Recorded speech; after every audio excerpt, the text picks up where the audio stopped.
established Rich coming right back at you. And today, we got to talk about DJ Head editing Drake's new record, Too Hard for the Radio, and why I think that move was corny as hell. And let me say this early so nobody misunderstands me. This ain't about defending Drake like he can't be criticized. And this ain't about acting like Drake didn't take a loss in the battle to Kendrick. But hip-hop is hip-hop. And if we gonna keep telling Drake that suing over a song is not hip-hop, then we also gotta tell DJ Head that sanitizing a diss record because it makes your side uncomfortable, that ain't hip-hop either. You can't have it both ways. Because if Drake drops a record and the record is hot enough for the radio, then play the record or don't play the record. But don't create some politically correct West Coast version like you working security for DJ Mustard's feelings. That's not DJ culture. That's not hip-hop. That's damage control with a drop on it. The Too Hard for the Radio is controversial because on one side, I've gotten that he's intentionally trying to drive a wedge between LA and the Bay. I don't buy that. I don't subscribe to that. The Bay and LA, we fuck with each other. I'm not contributing to that conversation or narrative that there's going to be like you're not going to do that with me or my platform.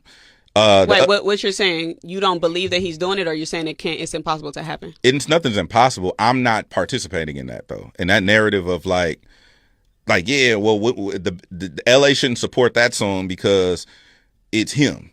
It's like no, nigga. If the niggas want to hear the records, play the records. Mm-hmm. I don't like it. Don't whatever, cool. But for the people for the DJs, I'll say this, for the DJs who feel conflicted, if you go to djhead.com, I have an edit of Too Hard for the Radio that you can play without disses in it. It's just a DJ Head edit that you can play free of charge. You can download it. Go to DJ. What did you remove? Well, he said something about Mustard. He said something about I forgot. It was like a couple things he said. I don't remember the bars, but I just remember it was like some little slick shit that he said. So those things have been removed, and you can play the DJ Head version free and clear with guilt free.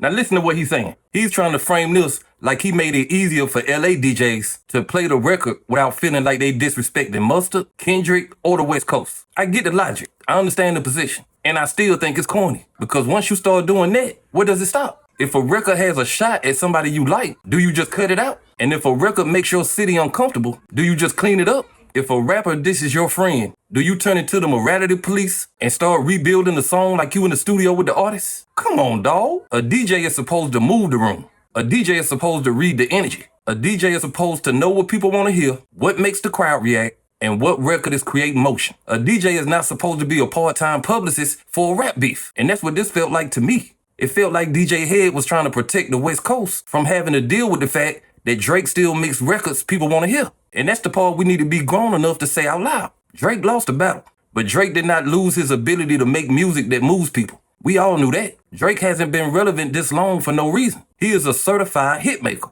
He understands melody, pockets, moments, marketing, timing, and how to keep people talking even when they claim they done with him. So now that he's dropping records again and people are reacting, some people don't know how to handle it. They wanted the Kendrick battle to end Drake completely, but that was never realistic. Kendrick won the battle, but Drake is still Drake. Both things can be true. And that's why this radio edit feels weak as hell to me. Because instead of letting the record live or die on its own, now you got people trying to manage the impact. That's not the culture we grew up in. In hip-hop, if a diss line is in the song, the diss line is in the song. The crowd reacts, the other side responds, the DJ plays what's moving. The streets decide what sticks. But this new era got everybody acting like everybody needs emotional permission before a record can get spins. That's crazy to me. Let's flip it. If somebody had edited Kendrick Lamar's record and took Drake disses out, people would have been losing their damn minds. The same people defending this would have been calling that weak. They would have said that DJ is compromised. They would have said the DJ is protecting Drake.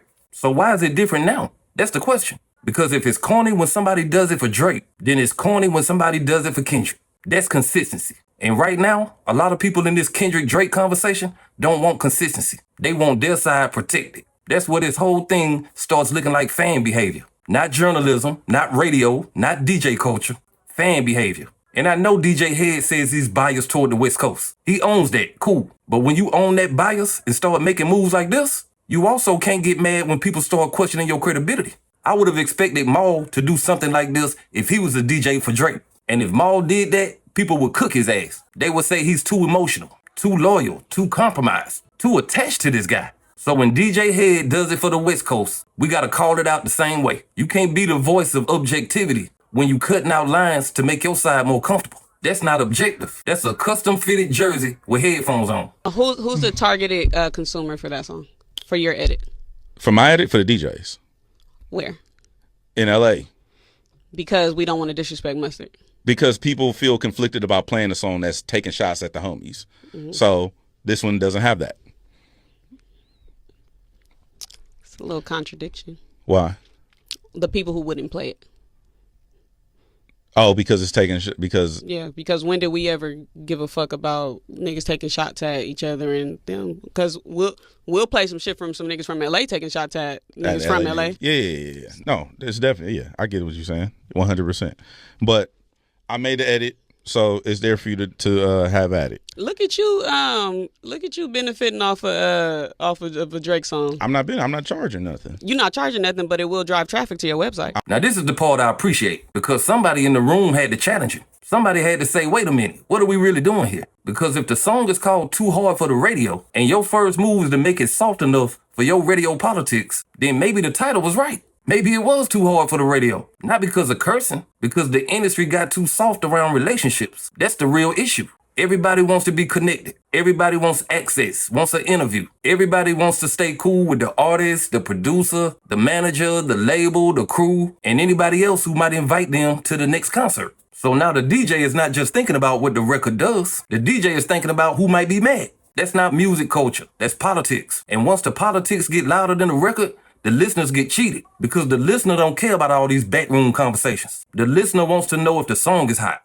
And if the record has a diss line, let the people hear the diss line and decide how they feel on their own. Don't pre-chew the music for the audience like babies. And this is why the OVO reaction makes sense, even if people don't like how they said it. Drake's camp looked at this and said, y'all weird for this. And I can't even be mad at that, because from their perspective, Drake put out the record he wanted to put out. And if you don't want to play it, don't play it. But don't cut it up and then act like you did something honorable. That's the part that makes you look crazy, head. A diss record is supposed to make people uncomfortable. That's the point. When Pac said what he said, didn't nobody edit it out. The culture heard it, the culture reacted, the culture decided. Now everybody want to turn beef into customer service. That ain't hip-hop. And that's why I think DJ Head lost some credibility here. This battle is 2 years old now. Kendrick won his moment. The West Coast had his moment. But if every time Drake drops a record, everybody has to go into defense mode, like the War Room light just came on, then that tells me Drake has too much power over the conversation. And if you really feel like your side won, then act like your side won. Play what you want to play. Don't play what you don't want to play. But don't start re-editing this man's songs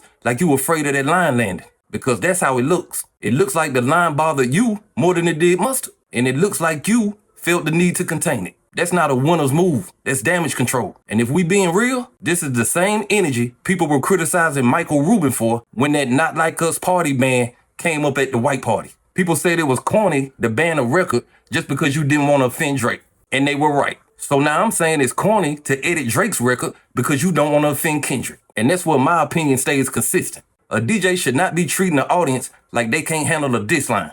If the record is hot, play it. If you don't like it, don't play it. But this halfway move is the worst of both worlds. You want to benefit from the song, but you don't want to deal with the smoke inside the song. That's why it feels weak. And let's talk about Drake for a second. Drake has done a lot of things people can criticize. The lawsuit talk, the way he handled the aftermath, the way he keeps trying to rewrite certain parts of the battle. All of that is fair game. But people also got to accept that Drake ain't just disappearing because y'all want him to. He too big. He too skilled. He's too good at making records that people can't ignore. So now the question is not, can Drake still exist after Kendrick? The question is whether people who celebrated his loss can handle his survival. Because some of this energy looks like they can't handle it. They wanted every record he dropped to flop so they could say he was finished. But if the record starts moving, now they got to figure out how to deal with it without looking like they enjoying it. And I'm telling you right now, if the shoe was on the other foot and somebody edited Kendrick's song, the same people defending this would be screaming like somebody stole their car. So let's keep the rules the same. If it was corny then, it's corny now. Drake lost the battle, Kendrick won the moment. But Drake still gets to rap.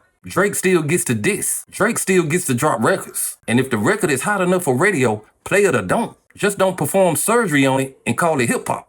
But hey, that's just my opinion. What's yours?